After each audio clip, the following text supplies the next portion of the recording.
Hello students, good morning to all of you. आज हम पढ़ेंगे क्लास +2 के चैप्टर 3 जिसका नाम है केमिकल काइनेटिक्स का topic factor affecting the rate of reaction या factors affecting the reaction rate. तो हमारी जो अगर एक रिएक्शन होती है, रिएक्टेंट R से प्रोडक्ट बनता है, इस रिएक्शन के अंदर इस पूरे की जो रिएक्शन का आपने पिछली वीडियो में रिएक्शन रेट कैलकुलेट करना का सीखा था। इस रिएक्शन के अंदर इसके रेट को कौन कौन से हमारे फैक्टर्स अफेक्ट करते हैं वो, या हमारा रेट ऑफ रिएक्शन किन किन फैक्टर्स पर डिपेंड करता है। ऐसे फैक्टर्स जो या तो हमारी रिएक्शन के रेट को बढ़ा देंगे या फिर क्या कर देंगे, घटा देंगे। या तो हमारी रिएक्शन का रेट क्या हो जाएगा, इंक्रीज हो जाएगा, या क्या हो जाएगा, डिक्रीज हो जाता है। वो किन किन फैक्टर्स पर डिपेंड करेगा या करता है, वो फैक्टर्स हैं हमारे।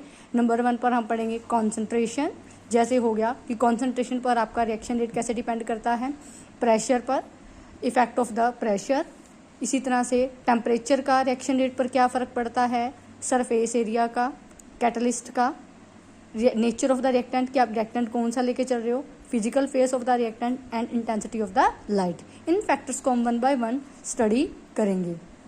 ठीक है, तो अब हमारा टॉपिक है इफेक्ट ऑफ द कंसंट्रेशन। हम फर्स्ट पॉइंट पढ़ेंगे कि कैसे कंसंट्रेशन जो है हमारे रिएक्शन रेट को अफेक्ट करती है, या आपका रिएक्शन रेट कंसंट्रेशन के चेंज करने से कैसे अफेक्ट होता है। जनरली हम क्या देखेंगे, ज़्यादातर क्या होता है, मोस्टली रिएक्शंस के अंदर क्या होता है, जो हमारा रिएक्शन, इसलिए लिखा हुआ generally the rate of reaction increases on increasing the concentration of the reactant. यानी कि अगर रिएक्शन हो रही है और इस रिएक्शन के अगर आप रिएक्टेंट की कंसंट्रेशन को क्या कर देते हो, इंक्रीज कर देते हो, तो जो आपका रिएक्शन रेट है वो भी क्या हो जाएगा, इंक्रीज हो जाएगा। यानी कि आप ये कह सकते हो कि आपका जो रिएक्शन रेट है, रेट ऑफ रिएक्शन है, डायरेक्टली प्रोपोर्शनल होता है आपके रिएक्टेंट की कंसंट्रेशन पे। अगर ज़्यादा कंसंट्रेशन होगी रिएक्टेंट की तो रेट क्या हो जाएगा, इंक्रीज हो जाएगा। अगर आप रिएक्टेंट कंसंट्रेशन को क्या कर देते हो, डिक्रीज कर देते हो, तो रेट भी क्या हो जाएगा, डिक्रीज हो जाएगा। उसी अकॉर्डिंग आपका रेट मूव करेगा। तो दिस कैन बी एक्सप्लेन, अगर आप इस चीज़ को एक्सप्लेन या समझना चाहोगे, this can be understood with an example of balls on A billiards table. आपने ये गेम जरूर खेली होगी, नहीं खेली होगी तो देखा जरूर होगा कि जैसे बिलियर्ड्स टेबल पे बहुत सारी बॉल्स होती हैं, तो अगर उस टेबल पर कुछ नंबर ऑफ बॉल्स ही पड़ी हैं, ठीक है, तो अगर हमारे पास कुछ नंबर बॉल है, यहाँ पर जैसे हमें ये एक वाइट बॉल होती हैं, कुछ कलर्ड बॉल्स होती हैं, तो हमें वाइट बॉल से हमारी कलर्ड बॉल्स को हिट करना है मान लीजिए, तो यहाँ पर अगर नंबर ऑफ बॉल्स क्या होंगी, लेस होंगी, तो इस वाइट बॉल से इन बॉल्स को हिट करना क्या हो जाएगा, मुश्किल हो जाएगा। ठीक है, अगर हमारी नंबर ऑफ बॉल्स क्या होंगी, ज़्यादा, यानी कि तो अगर आप इसे हिट करोगे तो इन बॉल्स को हिट करना, यहाँ हमारे गोल तक पहुँचाना क्या हो जाएगा, ईजी हो जाएगा। ठीक है, तो मोर द कोलिजन्स, तो इससे क्या पता चलता है, यानी कि इनके टकराने की संभावना क्या हो जाएगी, ज़्यादा हो जाएगी। तो हम यही कहेंगे more the collisions are likely to occur if we increase the number of balls on the billiards table. यानी कि ये तो डिपेंड करेगा ना कितने नंबर ऑफ बॉल्स हैं, उतना ही आपके कोलिजन की संभावना बढ़ेगी, और जितना ज़्यादा कोलिजन होगा उतना ही आपके हिट करने की या गोल तक पहुँचने की संभावना बढ़ेगी। इसी तरह से अगर आप एक केमिकल रिएक्शन प्रोसीड करते हो तो वो डिपेंड करेगा आपके जो रिएक्टेंट हैं उसके अंदर कितने नंबर ऑफ पार्टिकल्स हैं। ठीक है, रिएक्टेंट के अंदर नंबर ऑफ पार्टिकल्स कितने हैं, तो जितने नंबर ऑफ पार्टिकल्स होंगे उतने ही पार्टिकल्स के कोलाइड करने की संभावना क्या होगी, ज़्यादा होगी। कोलाइड करने की यानी कोलिजन की संभावना क्या होगी, ज़्यादा होगी। और जितने ज़्यादा पार्टिकल्स रिएक्टेंट के पार्टिकल कोलाइड करेंगे उतना ही आपका रिएक्शन का रेट क्या होगा, ज़्यादा होगा, क्योंकि फटाफट रिएक्शन प्रोसीड हो जाएगी। तो इस तरह से आप कह सकते हो जो रेट ऑफ रिएक्शन होता है डायरेक्टली प्रोपोर्शनल होता है कंसंट्रेशन ऑफ द रिएक्टेंट। अब यहाँ देखिए मैंने यहाँ रिप्रेजेंट किया है, यहाँ पर ये फर्स्ट कंटेनर के अंदर हमारे पास रिएक्टेंट जो ब्राउन कलर के दिख रहे हैं ये हमारे प्रोडक्ट पार्टिकल्स हैं, जो ये ग्रीन कलर के दिख रहे हैं ये सारे रिएक्टेंट के पार्टिकल्स हैं। ठीक है, तो यहाँ पर रिएक्टेंट की कंसंट्रेशन आप लेके चले लो लेकर चले तो जो आप ऑब्जर्व करोगे कि देख सकते हो कि जो रिएक्शन का रेट होगा वो भी कैसा रहेगा, लो रहेगा। अगर आप हायर कंसंट्रेशन रिएक्टेंट लेके चलोगे तो रेट क्या हो जाएगा, हाई हो जाएगा। इसे आप रिएक्शन एक्सपेरिमेंट करके भी देख सकते हो। आपने अपनी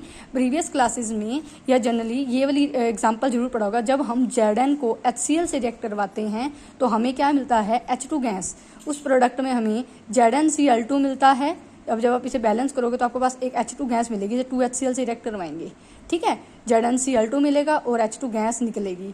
और जब हम क्या करेंगे, हमने जब एक्सपेरिमेंट करके देखा और यहाँ से क्या निकलती है, H2 गैस निकलती है। जब आप क्या करोगे, अगर आप HCl की कंसंट्रेशन को क्या कर देते हो, इंक्रीज कर देते हो, क्या कर देते हो, HCl की कंसंट्रेशन कर देते हो इंक्रीज, तो जैसे ही आप देखोगे HCl की कंसंट्रेशन अगर हम इंक्रीज कर देते हैं तो H2 गैस और ज़्यादा तेजी से निकलेगी। यानी कि क्या मतलब हो गया, HCl की रिएक्टेंट की कंसंट्रेशन इंक्रीज करने की वजह से मेरे रिएक्शन रेट क्या हो गया, बढ़ जाएगा, जिसकी वजह से जो प्रोडक्ट फॉर्मेशन तेज हो जाएगा, यानी H2 गैस बहुत ज़्यादा तेज़ी से निकलेंगी, बहुत ज़्यादा फास्ट निकलेगी।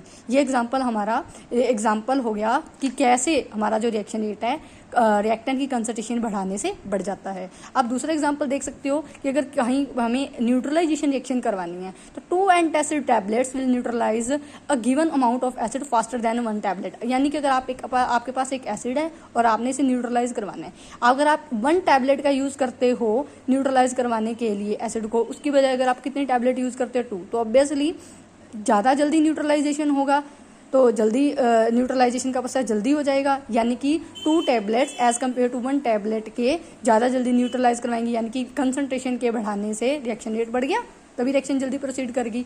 इसी तरह से अगर आप देखोगे, एक थर्ड एग्जांपल आप ले सकते हो एयर के अंदर। अगर हमारी एयर क्या होती है, प्योर होती है, इसके अंदर कोई इम्प्योरिटी या पोल्यूटेंट नहीं है, तो हमारा जो अगर आपका इम्प्योर को तो आपका एक कंपाउंड बनता है CaCO3, ये जल्दी जनरेट नहीं होता, डीजनरेट नहीं होता।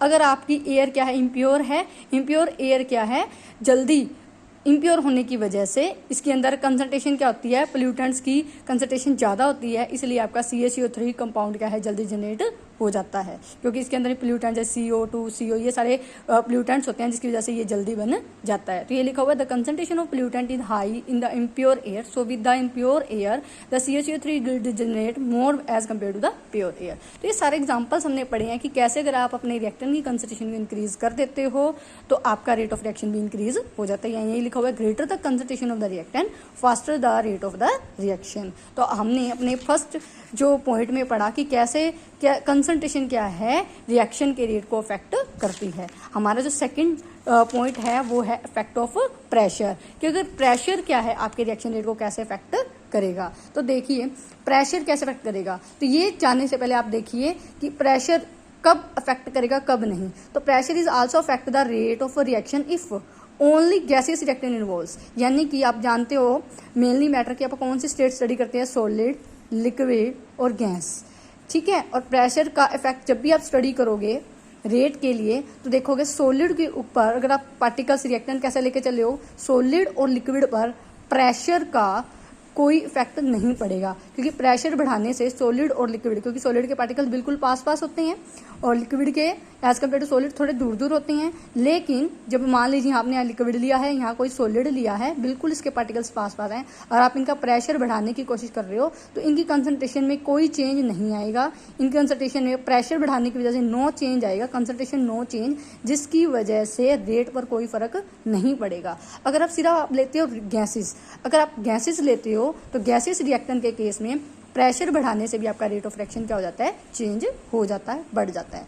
There is no effect of pressure on the rate of reaction if the reactant are solid और लिक्विड। यहाँ लिक्विड आएगा because liquids and solids are impossible to compress to increase the concentration, क्योंकि solid और liquid की pressure बढ़ाने से concentration को compress करके इंक्रीज नहीं किया जा सकता। तो यही लिखा हुआ है कि वन और the more of the reactant in A gases, अगर आप क्या ले लेते हो एक से ज़्यादा रिएक्टेंट ले लो, गैसेज ले लो, the increasing the pressure will effectively increase the concentration of the reactant. तो ऑटोमेटिकली क्या होगा आपका जैसे जैसे आप प्रेशर इंक्रीज करोगे तो आपका रेट ऑफ रिएक्शन क्या हो जाएगा, गैसेस रिएक्टेंट के केस में इंक्रीज हो जाएगा। क्योंकि अगर आप प्रेशर लगाओगे, देखो यहाँ पिस्टन से दिखाया हुआ है, यहाँ पर एक गैस ली हुई है, तो गैस के मॉलिक्यूल्स है, जैसे जैसे आप प्रेशर बढ़ाओगे तो प्रेशर बढ़ाने की वजह से यहाँ पर पार्टिकल की कंसंट्रेशन इंक्रीज हो जाएगी और पार्टिकल्स की कोलिजन करने की टेंडेंसी फ्रिक्वेंसी तेज हो जाएगी, जिसकी वजह से पार्टिकल फास्टली कोलाइड करेंगे, जिनकी वजह से वो जल्दी जल्दी रिएक्ट करेंगे, जिसकी वजह से रेट ऑफ रिएक्शन चेंज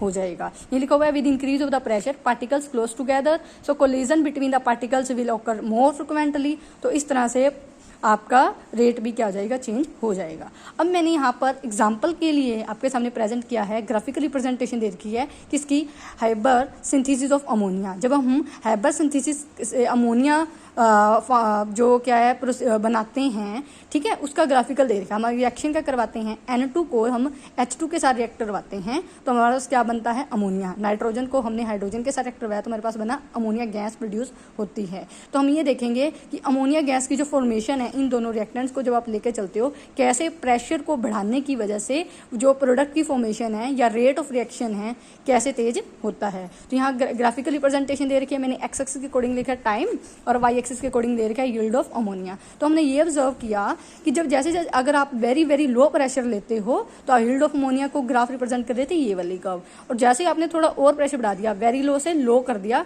तो यील्ड बढ़ गई, ये वाला दूसरा ग्राफ, ये दूसरी कर्व है ना, ग्राफ के अंदर दूसरी कर्व रिप्रेजेंट कर दिया। तो जैसे जैसे अगर आप अपना प्रेशर बढ़ा रहे हो, मॉडरेट पे किया, हाई पे किया, वेरी हाई, तो ये कर्व की देखो, ये जो कर्व है तीसरे थर्ड नंबर पर, 4 नंबर पे, तो ये कर्व क्या है, अपवर्ड डायरेक्शन में जा रही है, यानी कि अमोनिया की यील्ड क्या है, बढ़ती जा रही है। यहाँ से अमोनिया की यील्ड क्या हो गई, बढ़ गई, यानी कि हमारा रेट ऑफ रिएक्शन क्या हो गया, इंक्रीज हो गया, फटाफट रिएक्शन हो गई। तो यानी कि प्रेशर बढ़ाने से भी आपका रेट ऑफ रिएक्शन बढ़ जाता है, इफेक्ट हो जाता है।